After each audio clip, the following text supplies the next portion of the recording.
The private dining room at Le Bernardin buzzed with animated conversation as my family gathered around the elegantly set table for my 30th birthday celebration. 26 people had assembled. Parents, siblings, aunts, uncles, cousins, and their spouses, all dressed in their finest attire for what they considered one of the year's most important family gatherings. The restaurant's soft amber lighting reflected off Waterford crystal glasses filled with Dom Perignon, and the intoxicating aroma of seared scallops and truffle risotto wafted from the kitchen's direction. "Happy birthday, sweetheart," Mom said warmly, raising her champagne flute with a graceful gesture. 30 years old. I still remember bringing you home from the hospital like it was yesterday. I smiled genuinely and lifted my own glass, savoring the moment. Thank you, Mom. Time really does fly when you're surrounded by people you love. My older brother Daniel, 34, adjusted his perfectly tailored Armani tie and flashed his practiced courtroom smile. 30's when real life actually begins, Sophia. Time to get serious about building your future and making some real money. Speaking of making money, my younger sister Emma, 27, added with a musical laugh that carried across the room, when are you finally going to stop playing around with that adorable little nonprofit work and get yourself a real job? You could easily be pulling down six figures in corporate environmental law, just like Daniel does in mergers and acquisitions. The table erupted in gentle, familial laughter that felt warm but somehow patronizing.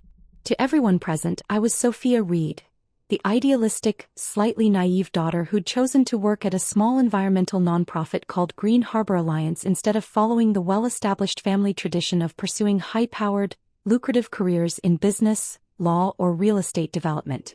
They observed my modest annual salary of $32,000, my simple one-bedroom apartment in Brooklyn Heights, and my reliable but unremarkable Honda Civic, and they naturally assumed I was the family's well-meaning but ultimately impractical underachiever.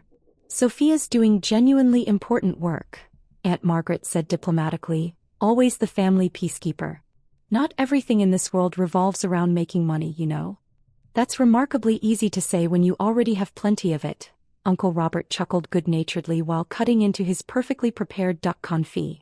But let's be realistic. Sophia's substantial trust fund will automatically kick in when she turns 35 anyway. She's got a financial safety net that most people would literally kill for. Dad, Richard Reed, deliberately set down his wine glass with the kind of authority that commanded immediate attention from everyone in the room. At 58, he naturally dominated any space he entered. His real estate development company, Reed Properties, had been responsible for constructing nearly half of the luxury condominiums that defined Manhattan's ever-changing skyline, and his commanding presence could fill even the largest boardroom or family gathering.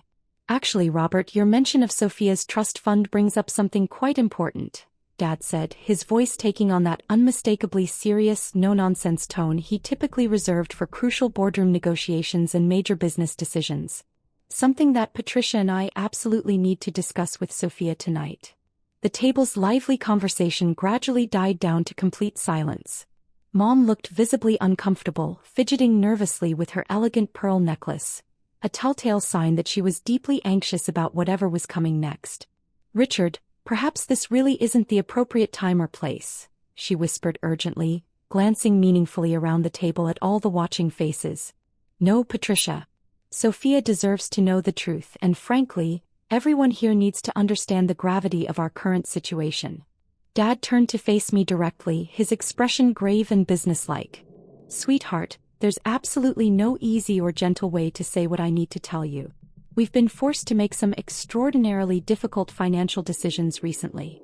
My stomach tightened involuntarily, but I maintained my calm, neutral expression. Years of family gatherings had taught me the critical importance of controlling my reactions during emotionally charged moments. What specific kind of decisions are we talking about? I asked evenly, keeping my voice steady.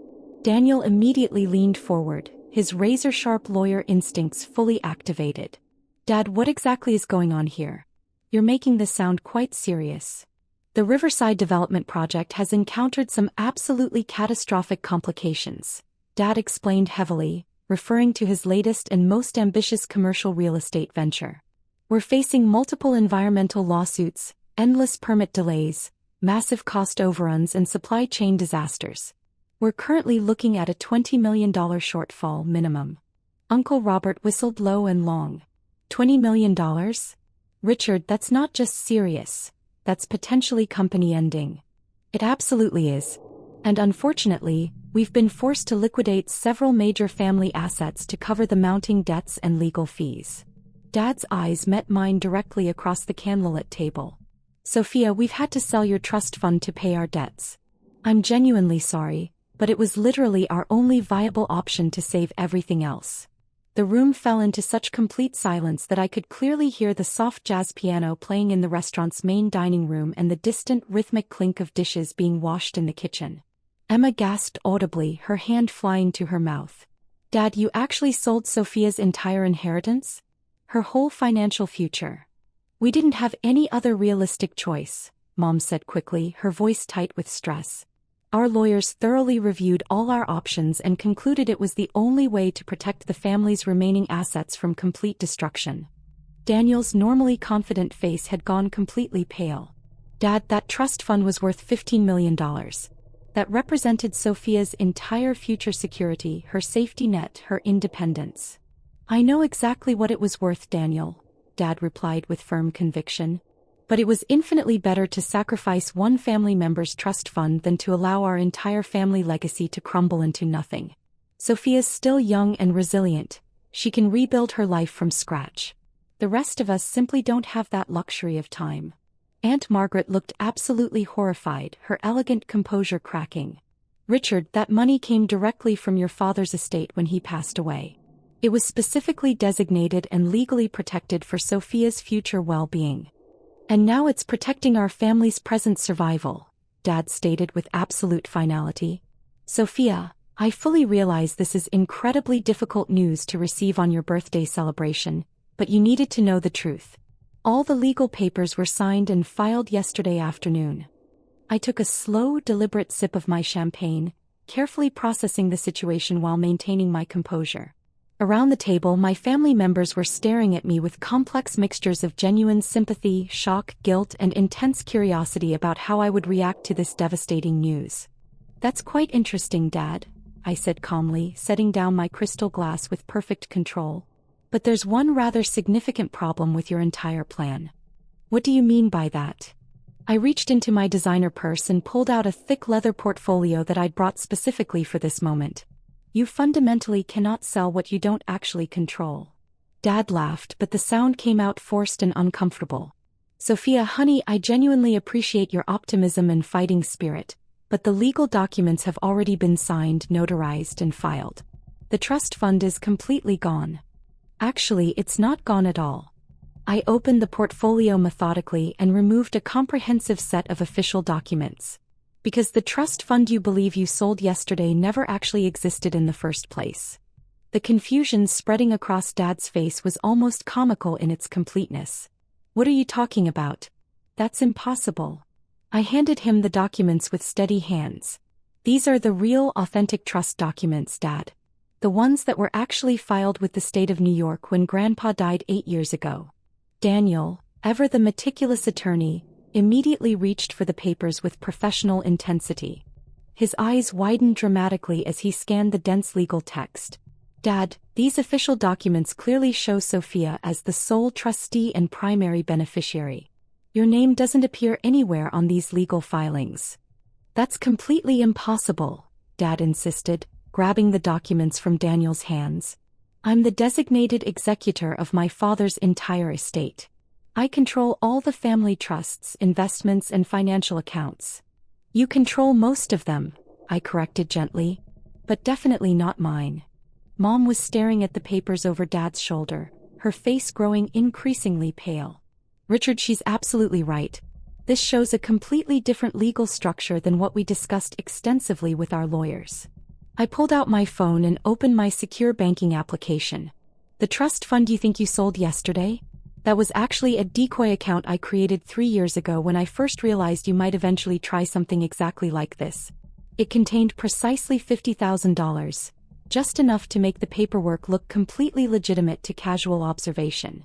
A decoy account? Emma asked, completely bewildered by this revelation. I opened it at the same bank with deliberately similar account numbers, and occasionally let you see monthly statements when you visited my apartment. You automatically assumed it was the real trust fund because that's exactly what you expected to see, and I never corrected your assumption.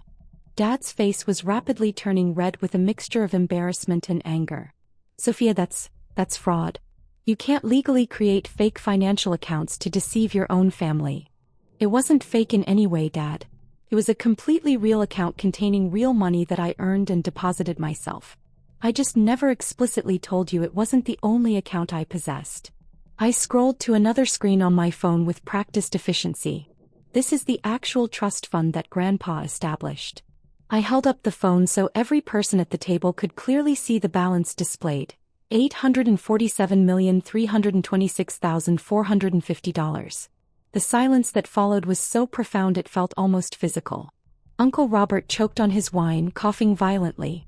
Sophia, that display says $847 million. That can't possibly be correct. $847,326,450, to be completely precise. The original $15 million inheritance has been, shall we say, actively and strategically managed over the past 8 years. Daniel was staring at the phone screen like he was witnessing a supernatural phenomenon. Sophia, how is that level of growth even remotely possible? Even the most aggressive investment returns can't realistically turn $15 million into $800 million in just 8 years. You're absolutely correct. They can't when you're simply investing passively.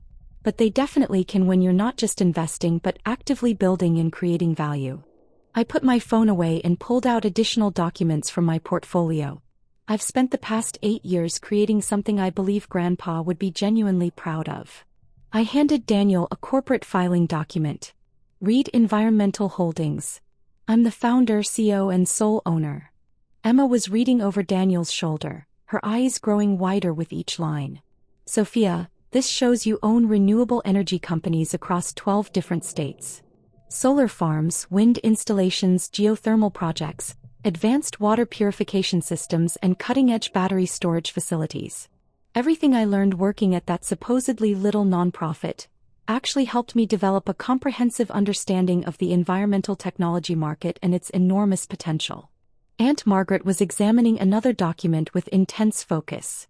This shows you own the patents for some kind of revolutionary water filtration system? 17 different patents, actually, plus 12 pending applications. My proprietary technology is currently being used in water treatment facilities across North America, Europe, and parts of Asia. That's where the majority of the $800 million came from: licensing fees and technology sales. Dad was shuffling through papers with visibly shaking hands. Sophia, these documents clearly show you've been systematically building a massive business empire for years. Why didn't you ever tell us what you were doing? Because I wanted to observe and understand who you really were when you believed I had nothing substantial to offer. I wanted to comprehensively understand whether your love and respect were fundamentally conditional on my financial success. Mom set down her champagne glass with a trembling hand. Honey, we've always loved you unconditionally. You've loved your idealized concept of me, Mom. The sweet, environmentally conscious daughter who supposedly cared more about saving polar bears than making money. But when push came to shove, you just definitively proved that you're willing to steal my inheritance to save Dad's failed business ventures without even consulting me. We weren't stealing anything, Dad protested defensively. We genuinely thought we had the complete legal right to take my money without asking my permission, to unilaterally decide my financial future without consulting me. Dad, you just announced to 26 family members that you sold my inheritance to cover your debts. You announced it at my birthday dinner like you were sharing wonderfully good news. Daniel was still meticulously studying the documents. Sophia, according to these detailed filings, you're worth nearly $1 billion. You could have easily bailed out Dad's project without even noticing the financial impact. I absolutely could have. But I wasn't asked to help. Instead, I was simply informed that my money had been taken to fix problems I didn't create, decisions I wasn't involved in, and risks I never agreed to assume. So what happens now? Emma asked quietly, her voice barely above a whisper. I reached for my purse and pulled out one final official-looking document. Well, Emma, that depends entirely on what Dad wants to happen going forward. What do you mean? I slid the paper across the table directly to Dad. This is a comprehensive purchase agreement for Reed Development Company. I'm offering to buy your entire business for $50 million. More than enough to cover your Riverside debts and provide you with a very comfortable retirement. Dad stared at the document in disbelief. You want to purchase my company? I want to save it from complete destruction. Your environmental lawsuits are happening because you're using outdated construction methods and completely ignoring modern sustainability requirements. I can fix those problems efficiently. And if I don't want to sell to you? I shrugged casually. Then you can handle the Riverside crisis entirely on your own. But you should definitely know that the environmental group suing you? They're using my patented water purification technology to scientifically prove that your construction methods are contaminating the local watershed. Uncle Robert leaned back in his chair, his expression shifting to amazement. Sophia, are you saying you're behind the environmental lawsuits that are currently bankrupting your father? I'm saying that I financially support organizations that protect the environment from harmful development practices. If Dad had consulted me before starting Riverside, I could have helped him design a completely sustainable project that would have avoided all these expensive legal problems. Mom was looking at me like she'd never seen me before in her life. Sophia, I don't understand any of this. If you've been successful all this time, why continue living so modestly? Why work at a nonprofit for $30,000 a year? Because I wanted to learn everything I could, Mom. The nonprofit taught me about environmental law, community organizing, grassroots activism, and policy development. All skills I needed to build my business ethically and sustainably. But the modest apartment in Brooklyn, the used car, the simple lifestyle are perfectly functional for my actual needs. I don't require luxury possessions or status symbols to feel successful or validated. Daniel was frantically adding numbers on his phone calculator. Sophia, if these documents are completely accurate, you're one of the wealthiest people in New York. Why are we just learning about this tonight? Because tonight proved exactly what I suspected it would prove. Which is what, specifically? I stood up from the table and looked around at my family, successful, well-educated people who just revealed their willingness to take my money without permission while simultaneously dismissing my actual accomplishments. That you respect wealth more than character. That you value financial success more than personal integrity. And that you're willing to betray family loyalty when money is involved. The accusation hung in the air like heavy smoke. Several family members looked down at their plates, unable to meet my steady gaze. That's not fair, Dad said quietly, his voice lacking its usual conviction. Isn't it completely fair? Dad, you've been struggling with Riverside for 6 months. In all that time, did you ever once ask for my help? Did you ever consider that your daughter who works in environmental protection might have valuable insights about environmental lawsuits? We thought you were we didn't realize you had serious business experience. You didn't ask. You saw my job title and my lifestyle and made assumptions. Then, when you desperately needed money, you decided to take mine without consultation. Emma was crying softly, tears streaming down her cheeks. Sophia, we're so sorry. We didn't know. I know you didn't know about the money, Emma. But you absolutely knew it was morally wrong to sell someone's inheritance without their permission. You all knew that and you went along with it anyway. Uncle Robert cleared his throat uncomfortably. Sophia, what can we do to make this right? I sat back down and reached for the purchase agreement. We can start over. Completely honestly this time. What does that mean practically? It means Dad can sell me his company and I'll transform it into a leader in sustainable development. It means Daniel can join my legal team and learn about environmental law.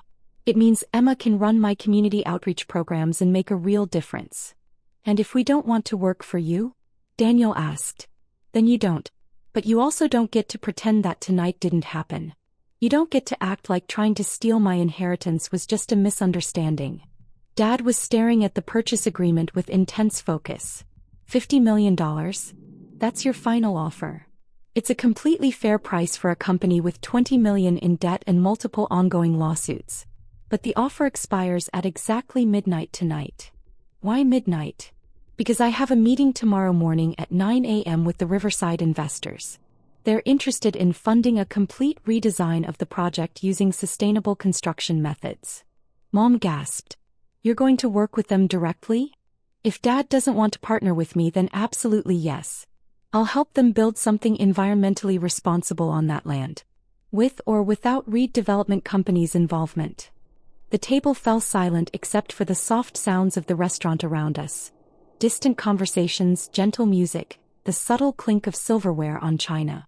I could see my family members processing the reality that their supposedly underachieving daughter was actually their most successful member, and that she held their financial future completely in her hands.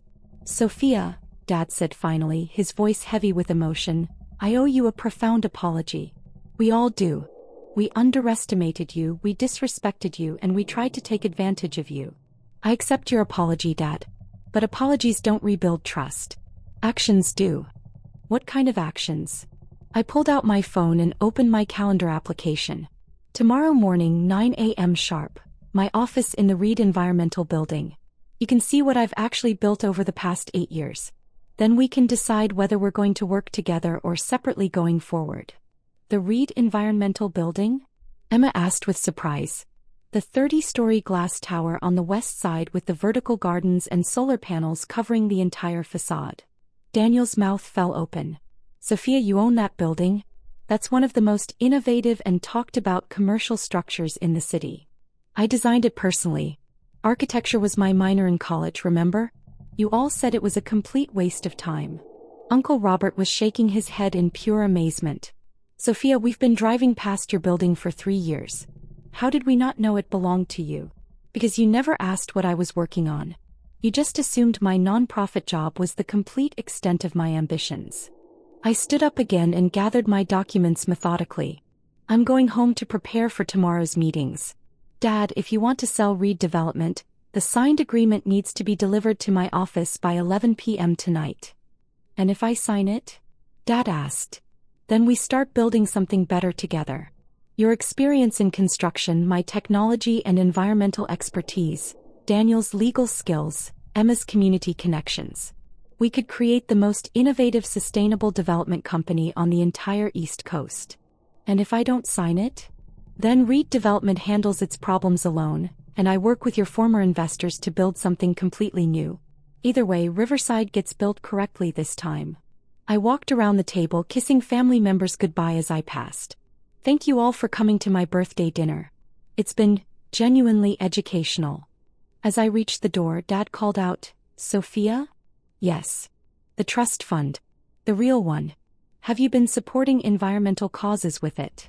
I smiled warmly. "Dad, I've been supporting causes that Grandpa believed in passionately. He always said that Reed money should be used to build a better world, not just bigger bank accounts. And tonight I learned that some people are worth investing in and others aren't. Tomorrow we'll find out which category you fall into."